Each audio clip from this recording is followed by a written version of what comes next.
ជំរាបសួរបងប្អូនទាំងអស់គ្នាសូមស្វាគមន៍មកកាន់ប្រព័ន្ធគ្រប់គ្រងគណនេយ្យ SQL ERP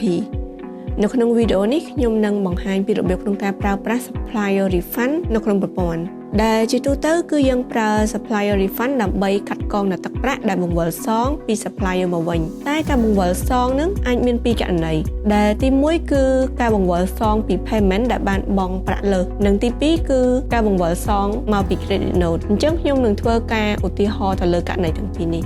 ករណីទី1ការបង្វិលសងពី payment ដែលបានបង់ប្រាក់លើស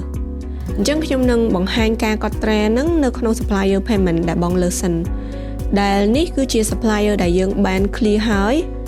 amount នៅលើ invoice គឺ$150តែប្រាក់ដែលយើងបានបង់ទៅឲ្យគាត់គឺ$155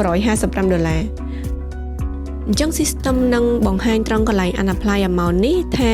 យើងបានបង់លើសចំនួន$5ដូចនេះ supplier គាត់នឹងត្រូវ refund back មកឲ្យយើងវិញចំនួន$5ហ្នឹង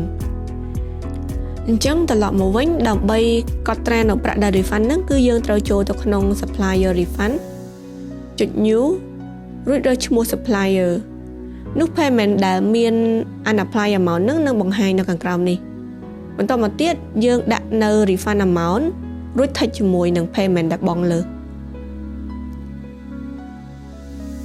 បន្ទាប់មកយើងរើសថាយើងទទួលប្រាក់តាមរយៈធនាគារឬមួយក៏សាច់ប្រាក់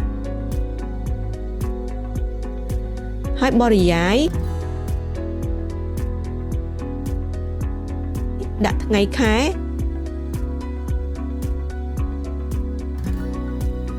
និងចុច save ជាការស្រេចករណីទី2ការបង្វិលសងពី credit note ករណីនេះគឺអាចកើតឡើងនៅពេលដែលយើងបានបង់ប្រាក់ទៅឲ្យ supplier រួចរាល់អស់ហើយបន្ទាប់មកក៏មានការចេញ credit note តាមក្រោយអញ្ចឹងក្នុងករណីនេះគឺយើងត្រូវកត់ credit note រួចបានយើងធ្វើ refund ដោយដែលខ្ញុំបានបង្ហាញនៅ credit note មួយនេះដោយសារតែប្រតិបត្តិការមួយនេះគឺបានបង់ប្រាក់រួចហើយអញ្ចឹងនៅពេលយើងធ្វើ credit note យើងអត់មាន show នៅ invoice នៅខាងក្រោមដើម្បីឲ្យកាត់ទេគឺមានតែ unapply amount សម្រាប់ឲ្យយើងធ្វើ refund អញ្ចឹងនៅក្នុងករណីហ្នឹងគឺយើងធ្វើ refund ដូចធម្មតាគ្រាន់តែ refund យើងហ្នឹងគឺមកពី credit note